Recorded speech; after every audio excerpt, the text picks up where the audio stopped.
Hello and welcome to Carbon Removal Newsroom. I'm Ross Kenyon. I'm the lead strategist with the Nori Carbon Removal Marketplace. Today I have with me Alessandra Guerra here from Nori.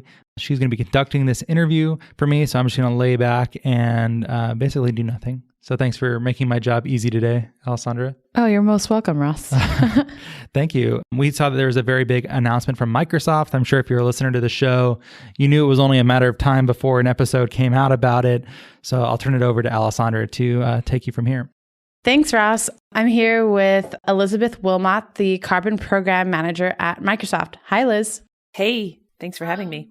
So everybody in the Twitterverse kind of went crazy recently with this announcement that Microsoft has a new carbon goal. Do you want to tell us a little bit about what that is? Absolutely. And I'll just say for starters that we are looking to align our operations with climate science. And that is the North Star that we use. We look to the IPCC, the Intergovernmental Panel on Climate Change. And the IPCC has told us that we have to take urgent action to bring down emissions. We need to reach net zero emissions globally, meaning that humanity must remove as much carbon as it emits each year. And this will actually take aggressive approaches from companies who can do more. And so for us, the commitment to be carbon negative, which is what we announced on Thursday, is an example of corporate action to not only reduce the emissions that we are creating, but also to remove that and more. And then I think, too, isn't there a really cool, ambitious goal that you have for 2050? Yes, thank you. So we have committed to be not only net zero by 2030, but actually carbon negative by 2030. And so that covers our scope 1, 2, and 3 emissions, and then includes a commitment to remove all of our historical emissions since 1975. Which was when you guys were founded, right? Correct, yeah.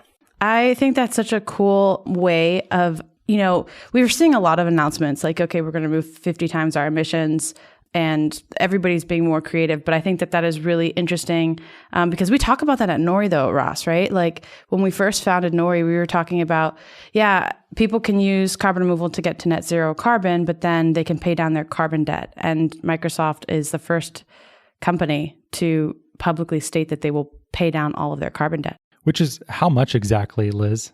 For us, we took, like Alessandra said, we took an approach of really thinking about what our fair share of carbon removal would be or what our fair share of carbon reduction would be. And we said, there's the developing countries of the world have often, in international climate negotiations, have often said that developed countries and the companies that reside in them have an unpaid climate debt. And so we took that framework and we're really excited to run with it and excited with the response that it's gotten.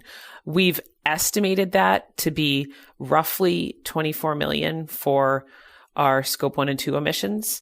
And that is based on estimations from our revenue intensity of carbon over the years and our employee carbon intensity over the years. Okay. And so, that's you said 24 million tons. That's going to be a pretty tough challenge. What kind of companies are you interested in looking at for carbon removal? How do you plan to meet these goals? It's a good question. And right now, the market may not be ready to supply this amount of carbon removal that we've set our sights on. And so we're going to be working with a number of different suppliers over the years to help to stimulate that market. We've also committed to create a $1 billion investment fund that will help to invest in companies that either decarbonize or remove carbon from the atmosphere through new and innovative technologies. And the real principles for us are that we invest in technologies that are scalable to meet the global need, affordable for corporate investment, commercially available at the moment, and verifiable under greenhouse gas accounting standards. So those are the criteria we use, and those could be applied across both natural climate solutions and engineered solutions as well. And so what are you seeing right now in the landscape? You said that the supply is less than what you have in demand to meet these goals. That makes sense. That can grow. You're looking for scalability. But what do the next steps look like for Microsoft? Where are you now? Have you a good sense of where to start and where you're going to go in the next year or two? Yeah, we're working with a number of different NGOs and academic institutions to really lay the groundwork for the next decade. We want to partner with other companies to do this. It's not about us. It's about achieving this collectively for the planet, and expect to hear more from us in the next 6 months about exactly what that roadmap will look like. Okay. Are there any technologies in particular that have caught your eye? You mentioned some categories earlier, but is there a specific one that's interesting to you? Well, for us, it really boils down to whether they meet the criteria that we need. We need to invest in carbon removal solutions that are immediate and immediately available. And those for us include natural climate solutions such as soil carbon sequestration, afforestation, reforestation, coastal sequestration in mangroves, blue carbon. We're also looking in the medium and long term at engineered solutions such as direct air capture, carbon capture and storage, and carbon utilization. And really, again, the criteria are pretty, at the basic level, the criteria are pretty clear for us. They have to meet environmental verification standards, and they have to meet our price point. Okay, so how are you personally feeling? So you're a carbon program manager, you've been working, and so for those who are not familiar, maybe some background, Microsoft has been carbon neutral since 2012, is that correct? Correct, that's right. Microsoft also has its own internal price on carbon, and you've been leading this effort to meet these commitments since then. So now that you have this huge, ambitious, exciting announcement, what are you feeling? What has it been like for you? Thanks for asking. I feel simultaneously thrilled and also very sobered. I think that it's absolutely thrilling that our executives took this on board and led with their own vision for this. This package is in fact a real example of executive vision that was really a commitment to be bold on the part of our CEO, our president, and our CFO. And so that's an amazing place to be. At the same time, I also feel incredibly sobered at the work we have to do and a desire to want to do it right. And so, again, we're going to be relying on deep partnerships with the NGO community, with the climate science community, and with other companies to make sure we approach this in a holistic way that achieves the benefits and shares best practices with other companies who can join. So it's a lot of work, but we're really, really excited about it. So is it fair to say that this decision was driven from the top, from leadership? Because we're trying to understand, a lot of these announcements are coming from tech companies, and it seems like once leadership is behind an idea like this, things get going. Otherwise, it's really difficult to do. And I know you've been talking to people at other companies. Do you think that's a fair assessment? Absolutely. That's the number one ingredient, is to have executive leadership. And I think what I really got excited about in talking to our executives was their real commitment that those of us who can afford to move faster and go further should do so. So while the world will need to reach net zero, some companies will need to go carbon negative. And so that spirit and that sense of leadership is truly exciting to me. I think that I haven't personally seen it before in my decade plus of working in climate change. Well, it's definitely exciting because it is a very, let's say, stressful time right now for the planet as a whole, faced with this climate crisis. So thank you for all the work that you've done as part of this effort, and for, good luck with everything that's coming up. Because it's such a large task, I have one more question. What are some of the challenges that you foresee down the road for Microsoft in meeting these goals?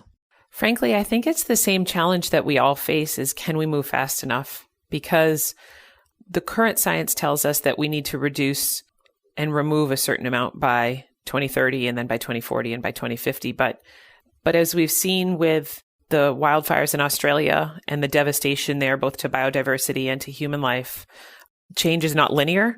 And so for us, we're just trying to run as hard as we can, run smart, but also run hard. And so I think that we really can't move quickly enough.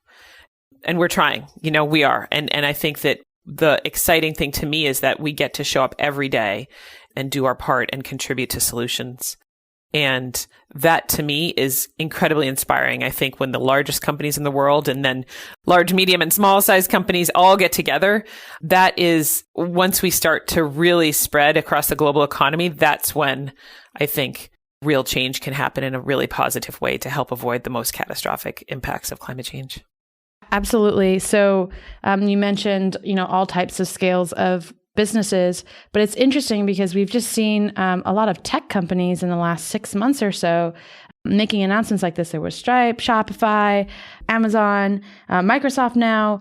Why do you think, and I know this could be your opinion, but why do you think this trend is within tech companies? Why are they so interested in making commitments like this?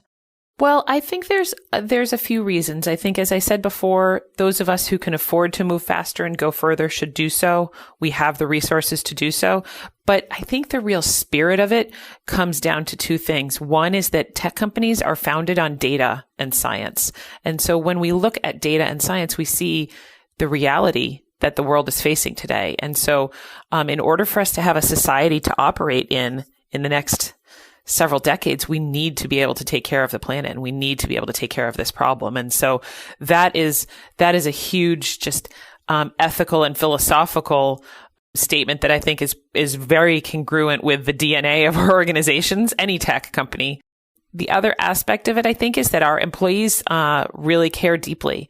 And not only our employees, but our customers and our investors care deeply, deeply about this topic. And so we're truly hoping to be responsive to that call to action that we've been hearing increasingly from them. And then you said up to scope 3, and does that involve, how do the scopes work for our listeners who might not know? What exactly does that cover? Sure. Right. So scope 1 is really focused on direct emissions that a business's activities create, like exhaust from the fleets, our car fleets, the trucks that transport our people across campus, the generators that we run. Scope 2 emissions are indirect emissions that come from the production of the electricity or heat that we use. They're the traditional energy sources that light up our buildings. Scope 3 emissions are much harder to wrangle. I think anyone who's worked in Scope 3 will immediately attest to that.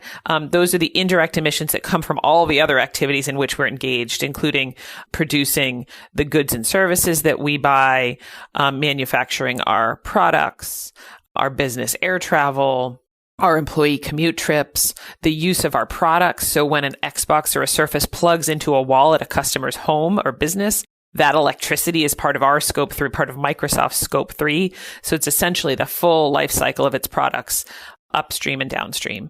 And so that is a big, big chunk of emissions that are quite hard to not only calculate, but also reduce. And so that to us is a really exciting frontier that we're pursuing. And specifically on that count, the expansion of our carbon fee to scope 3 is going to be hopefully a really helpful incentive that we can use to help drive those reductions.